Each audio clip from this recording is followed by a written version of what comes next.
ఇప్పుడు పవన్ కళ్యాణ్ అంశంలో అంటే వైసీపీ వాళ్ళు కమెంట్ చేస్తూ ఉన్నారు, మీదే మతము, మీరు గతంలో ఇది అన్నారు, మీరు గతంలో అది తిన్నారు అని రకరకాలుగా కమెంట్ చేసిన పరిస్థితుల్లో అంటే ఇప్పటివరకు పరిచయం చేయలేదు సార్. పవన్ కళ్యాణ్ గారి సెకండ్ డాటర్ అనుకుంటా, పలీనా అంజలి అంటే వాళ్ళ అమ్మగారి పేరు పెట్టుకున్నారు. ఫస్ట్ టైం పరిచయం చేశారు మీడియాకి, మనం చూడొచ్చు. ఆ డిక్లరేషన్ మీద సైన్ కూడా యాజ్ ఎ గార్డియన్, అంటే మైనర్ కాబట్టి అమ్మాయి పవన్ కళ్యాణ్ చేశారు సార్. సో ఏదో చెప్పదలుచుకున్నారు పవన్ కళ్యాణ్. అన్య మతస్థులు ఎవరైనా కూడా శ్రీవారిని దర్శించుకోవాలి అంటే వెంకటేశ్వర స్వామి మీద మాకు అపారమైన భక్తి విశ్వాసాలు, గౌరవము, భక్తి అన్నీ ఉన్నాయి అని చెప్పి చెప్పాల్సిందే అని చెప్పి ఎవరికో ఏదో చెప్పాలనుకున్నారు. అంతే అని చెప్పారు కదా. అది అమ్మాయికి మనం అన్ని విధాల శుభాకాంక్షలు చెప్దాము, ఆమెకు మంచి భవిష్యత్తు ఉండాలి. నాన్నతో పాటు వచ్చారు, వాళ్ళు సుఖప్రదంగా యాత్ర పూర్తి చేసుకున్నారు. ఇంకా మిగిలిన విషయాలు అంటారా, జరిగే వివాదాలు ఎలాగో జరుగుతూనే ఉంటాయి.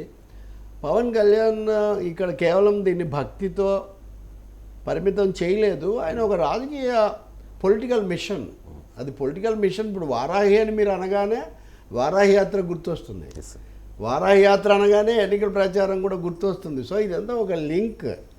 అది ఎలా ఉంటుందో రేపు మనకు తెలుస్తుంది, చూడాలి. మరి ఐ థింక్ ఇప్పటికైనా పవన్ కళ్యాణ్ లౌకిక కోణంలోకి వస్తే చాలా మంచిదని మటుకు నేను భావిస్తాను. లౌకికవాదం, లౌకిక కోణం, మిగిలినవన్నీ ఓకే.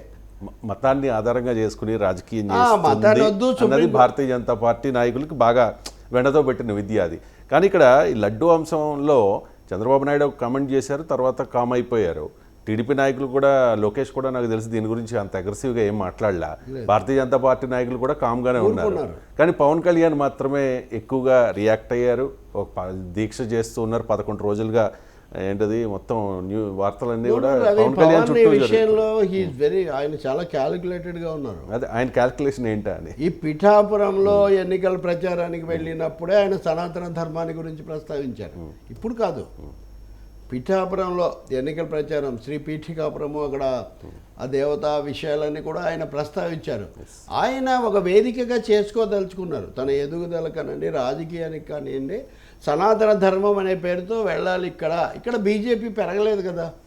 బీజేపీ వాళ్ళతో పొత్తు పెట్టుకొని కొన్ని స్థానాలు తెచ్చుకుంది, ఈయనిచ్చినవి కొన్ని తెచ్చుకుంది. కానీ బీజేపీకి అంటే ఇంకా చెప్పాలంటే రాజకీయ పండితులు, బీజేపీ పండితులు కొంతమంది చెప్పే ప్రకారం ఏదో దశలో చంద్రబాబు నాయుడు దూరం అవుతాడు. ఇంతకుముందు 2 సార్లు అయ్యారు, మళ్ళీ అయ్యే ప్రమాదం ఉంది రేపు ఎన్నికల్లో ఓడిపోతూ ఇండియా వేదిక బలపడితే. కాబట్టి అప్పుడు పవన్ కళ్యాణ్ బీజేపీ జనసేన బీజేపీ కూటమి ఒకటి ఉంటుంది. అది మేము పవన్ కళ్యాణ్ కేవలం ఆంధ్రప్రదేశ్లోనే కాకుండా ఇతర చోట్ల కూడా మేము ఉపయోగించుకుంటాము. అందుకని ఆయన ప్రోత్సహిస్తున్నారు. మీరు కనుక అన్ని విధాలా చూస్తే they are rallying behind Pavan Kalyan. అంతకు మించి వాళ్ళకి పెద్ద ఆశ కూడా కనిపించండి. బీజేపీ డైరెక్షన్లో ఉన్నారా బీజేపీకి డైరెక్షన్ ఇస్తున్నాడు ఆయన. అంతే, దట్స్ రైట్. అందుకని తర్వాత ఏం జరుగుతుంది, రిజల్ట్స్ ఒకటే. ఇక్కడ మీరు అడిగారు కాబట్టి కీలకంగా చెప్పాలి అంటే బీజేపీ ఇంకా జాతీయ స్థాయిలో కొంత సందిగ్ధ స్థితిలో ఉంది.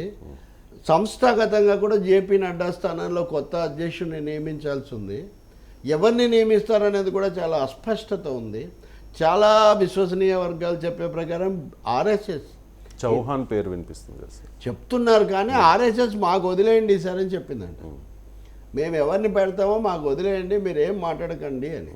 సో అది తేలిన తర్వాత పవన్ కళ్యాణ్ తదుపరి కార్యాచరణ బీజేపీ జనసేనగా ఉంటుందా, శివసేనగా మారుతుందా, ఇదే ఇప్పుడు ఇక్కడ ప్రధాన ప్రశ్న.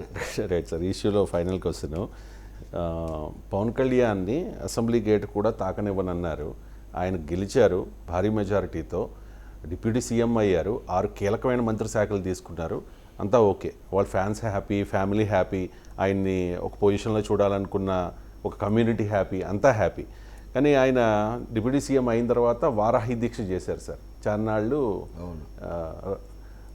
లైట్ బ్రౌన్ కలర్ డ్రెస్లో కనిపించారు, ఇప్పుడేమో కాషాయ డ్రెస్లో కనిపిస్తున్నారు. ఎక్కువ అంటే అంటే ఏం మెసేజ్ ఇవ్వాలనుకున్నారు పవన్ కళ్యాణ్? అంటే తనకు దైవభక్తి ఎక్కువ అని చెప్పాలనుకున్నారా, లేకపోతే సనాతన ధర్మాన్ని నేనే కాపాడుతానని చెప్పాలనుకుంటున్నారా? ఎలా చూడాలి? అంటే తన సోషల్ ఓట్ బేస్ చాలా పెంచుకోవాలని ఆయన భావిస్తూ ఉన్నారు. అన్ని తరగతులు మీరు అన్నట్టు ఒక కమ్యూనిటీ బేస్ అంటే నేను ఎప్పుడూ ఆయనకు నేను కాదని ఆయన ఖండిస్తూ వస్తున్నారు. కానీ ఈ ఎన్నికల్లో కొంతవరకు దాన్ని ప్రయోగించారు. కానీ ఇంకా దీన్ని వైడెన్ చేసుకోవడానికి ఆయన మతం అనే దాన్ని తీసుకుంటున్నారేమో అని ఇప్పుడు సందేహం కలుగుతుంది. వామపక్షాలతో ప్రయత్నించి అది విఫలమైన తర్వాత ఆయన ఈ మార్గాన్ని తీసుకున్నట్టుగా కనిపిస్తుంది. ఇంకా కాషాయం అంటారా, నేను ఒకసారి మాట్లాడినప్పుడు ఎన్టీఆర్ మార్గం కూడా అంత మనం చెప్పలేమండి, అదేదో కలిసి వచ్చింది 9 నెలల్లో అవ్వటము అని కూడా ఆయన ఒకసారి అన్నారు. ఉదాహరణకు చెప్పాలంటే ఎన్టీఆర్ లాగా అంత ప్రతి వాళ్లకు నెలల మీద రాకపోవచ్చు, కానీ మీరు ఎన్టీఆర్ దగ్గర ఆయన కొన్ని నేర్చుకున్నారు. ఆ నేర్చుకున్న వాటిలో ఒకటి కాషాయం. ఈ దేశంలో కాషాయం మొదట వేసుకున్న ముఖ్యమంత్రి NT Rama Rao, okay, not BJP. అప్పటికి బీజేపీ ఉమాభారతి వాళ్ళు కూడా ఇంకా అంత దీంట్లోకి రాలేదు. 80sలోనే ఎన్టీఆర్ వేసుకున్నారు. ఆయనకి ఇవేమీ లేవు. ఆయనకేమీ మిగతా వాళ్ళలాగా ఇంత హిందుత్వ ఇవి లేకపోయినా ఆయన కాషాయం వేసుకొని ముఖ్యమంత్రి పదవిలో ఉన్నాడు. మొదటిసారి గెలిచిన కొన్నాళ్ళకే రాజయోగం. సో నేను అనుకుంటాను రామారావు గారి రాజయోగ మార్గం పవన్ కళ్యాణ్ తీసుకున్నారేమో. కనీసం సగం రోజులు కనిపిస్తున్నారు మీరు అన్నట్టు. కనీసం సగం రోజులు ఆయన కాషాయ దుస్తుల్లో ఆధ్యాత్మిక కార్యక్రమాల్లో కనిపిస్తున్నారు.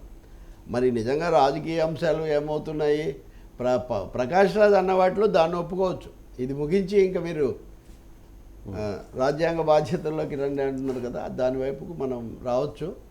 ఇంకా మీరు అన్నట్టుగా అభిమానులు కొంచెం నొచ్చుకుంటారా, ఇంకా మంచి దీంట్లో ఉండాలని చూస్తారా, ఎలా ఉంటారా అన్నది we have to see. Harihara Veeramallu విడుదలయ్యాక తెలుస్తుంది అది మనకు.